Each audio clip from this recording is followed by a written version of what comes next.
আসসালামু আলাইকুম। Job science চ্যানেলে আপনাকে স্বাগতম। আশা করি সবাই ভালো আছেন। নিয়োগ বর্জিত এনটিআরসি এর নিবন্ধিত শিক্ষকদের ভবিষ্যৎ কি? বিস্তারিত জানতে সম্পূর্ণ ভিডিও দেখুন। যারা নতুন আছেন তারা সাবস্ক্রাইব করে পাশে থাকবেন। যোগ্য শিক্ষক নিয়োগের উদ্দেশ্যে গঠিত বেসরকারি শিক্ষক নিবন্ধন ও প্রত্যয়ন কর্তৃপক্ষ এনটিআরসি যোগ্যতার সনদ প্রদান করা সত্ত্বেও শিক্ষক নিয়োগ ক্ষমতা ছিল ম্যানেজিং কমিটির হাতে। ম্যানেজিং কমিটির মাধ্যমে নিয়োগ প্রক্রিয়া বন্ধ করে 2015 সালে এনটিআরসি নিয়োগ সুপারিশ অনুমতি দেয় মন্ত্রণালয়। অনার্স মাস্টার্স করা একজাক তরুণ-তরুণী এনটিআরসি নিয়োগ পরীক্ষা দিয়ে বিষয়ভিত্তিক শিক্ষক নিবন্ধন সনদ অর্জন করেছে। শিক্ষক হিসাবে তাদের শুধু নিয়োগ দেওয়া হবে, এখানে কোনো জটিলতা থাকার কথা না। কিন্তু কেন এনটিআরসি এর সব শর্তে উত্তীর্ণ তরুণ-তরুণী বারবার নিয়োগ বঞ্চিত? কেন শিক্ষা প্রতিষ্ঠানে শিক্ষক সংকটে? আর কেনই বা এনটিআরসি এর নামে হাজার হাজার মামলা মোকদ্দমা? এনটিআরসি ও শিক্ষা মন্ত্রণালয়ের মধ্যে সমন্বয়হীনতা আধুনিক সময়োপযোগী একটি শিক্ষক নিয়োগ পদ্ধতিকে জটিল করে তুলেছে। সুতরাং এখন যা হচ্ছে সবই পরিকল্পনাবিহীন ও সমন্বয়হীনতার বহিঃপ্রকাশ। কেউ কেউ 40 নম্বর পেয়ে চাকরি করছে, আবার কেউ ব্লগ পোস্ট পেয়ে চাকরিতে যোগদান করেছে, আবার অবৈধ সনদ দিয়েও চাকরি করছে। অথচ বৈধ সনদধারীরা অযোগ্য হচ্ছে। আবার নিয়োগ সুপারিশের নামে হাজার হাজার আবেদনের বিপরীতে এনটিআরসিএ হয়ে উঠেছে অর্থ সংগ্রহকারী প্রতিষ্ঠান। তৃতীয় গণবিজ্ঞপ্তিতে যেসব পদে আবেদন করা হয়েছে, চতুর্থ গণবিজ্ঞপ্তিতে আবার ওই সব শূন্যপদ দেখিয়েছে। চতুর্থ গণবিজ্ঞপ্তিতে যেসব পদে আবেদন নেওয়া হয়েছে, পঞ্চম গণবিজ্ঞপ্তিতে আবার ওই সব পদে শূন্য দেখিয়ে আবেদন নেওয়া হচ্ছে।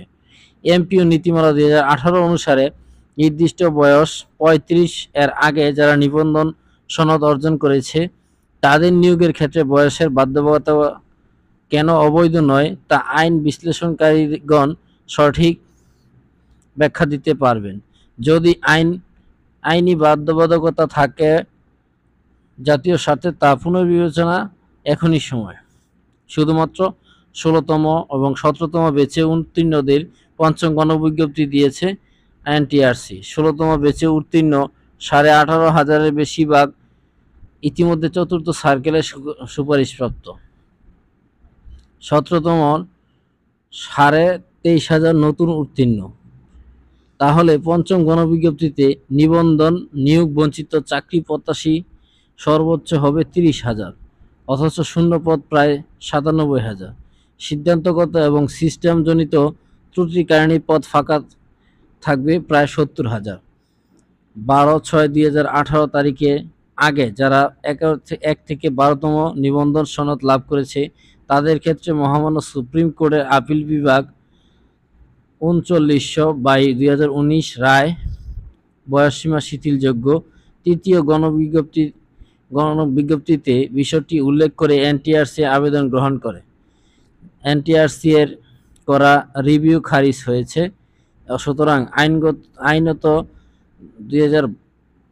12তমদের ক্ষেত্রে কোনো বাধা থাকার কথা না। এরপরও এমপিও নীতিমালা পরবর্তীদের জন্য আইনি বাধ্যবাধকতা থাকলেও তা পরবর্তীদের জন্য প্রযোজ্য হওয়াটাই স্বাভাবিক। পদ্ধতিগত পরিবর্তন হলে মূল্যায়নের সবকিছু ওলটপালট হয়ে যায়। তাই সম্মিলিত তালিকা করায় কোনো ব্যাচ লাভবান হয়, আবার কোনো ব্যাচের একেবারে বিনা কারণে সর্বনাশ হয়ে যায়। নম্বর ভিত্তিক তালিকা করায় কোনো পূর্ব ঘোষণা ছিল না, ফলে পূর্বের যোগ্যতায় পরীক্ষায় উত্তীর্ণ 1 থেকে 12তমদের একই তালিকায় অন্তর্ভুক্ত করায় তাদের 90 ভাগই অবস্থান করে তালিকার পেছনের দিকে। স্বাভাবিকভাবে সবার জন্য নিয়োগ সুপারিশের কোনো বিজ্ঞানসম্মত পদ্ধতির প্রয়োগ ও মন-মানসিকতা না থাকলে 1 থেকে 12তম ব্যাচে নিয়োগ বঞ্চিত থেকে যাবে। হয়েছেও ঠিক তাই। এনটিআরসি এর নিবন্ধিত শিক্ষকেরা নিয়োগ পরীক্ষা দিয়ে বিষয়ভিত্তিক শিক্ষক নিবন্ধন সনদ অর্জন করেছে। শিক্ষক হিসাবে শুধু তাদেরকেই নিয়োগ দেওয়া হবে, এখানে কোনো জটিলতা থাকার কথা না। শিক্ষক নিবন্ধন সনদ শিক্ষকতা ছাড়া অন্য কোনো কাজে আসবে না। অনার্স মাস্টার্স, এমএড, বিএড করেও নামমাত্র পারিশ্রমিকে অনেকের কাছে 5 থেকে 10 বছরের বাস্তব অভিজ্ঞতা রয়েছে। এনটিআরসি এর সব শর্তে উত্তীর্ণদের কোনো নিয়োগে সুরাহা না করে গণিত ও বিজ্ঞান বিষয়ে শিক্ষক সংকট থাকার কারণে ডিপ্লোমাধারীদের বিএসসি এর সমমর্যাদা দিয়ে শিক্ষক ঘাটতি পূরণ করতে কমিটি গঠন করা হয়েছে।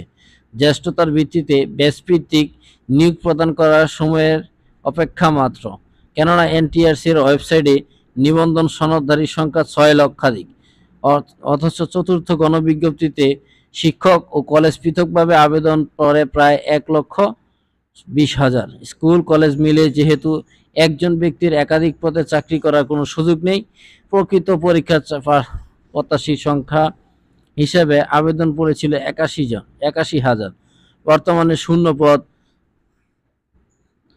97,000। নতুন যুক্ত 17তম 23,500 সবাইকে একত্র করে স্ব নীতিমালায় একটি মাত্রই আবেদন নিয়ে প্যানেল করে নিয়োগ দেওয়া সম্ভব। দুই একটা বিষয়ে সামরিক সমস্যা হলেও জাতি সামগ্রিকভাবে লাভবান হবে। অন্যথায় প্রচলিত গণবিজ্ঞপ্তিতে কৃত্রিম শিক্ষক সনদ সৃষ্টি হচ্ছে, জাল সনদে কেউ কেউ চাকরি করছে, সরকারি বেতন ভাতা তুলছে, অথচ বৈধ শিক্ষক নিবন্ধিত শিক্ষকের রাস্তায় রাস্তায় ঘুরে বেড়াচ্ছেন। এতে শিক্ষার প্রকৃত উদ্দেশ্য তো পূরণ হচ্ছেই না, শিক্ষার বৈরী পরিবেশ তৈরি হচ্ছে, সৃষ্টি হচ্ছে বেকারত্ব এবং বঞ্চিত হচ্ছে প্রকৃত চাকরি প্রত্যাশী। ধন্যবাদ সবাইকে সম্পূর্ণ ভিডিও দেখার জন্য। আসসালামু আলাইকুম।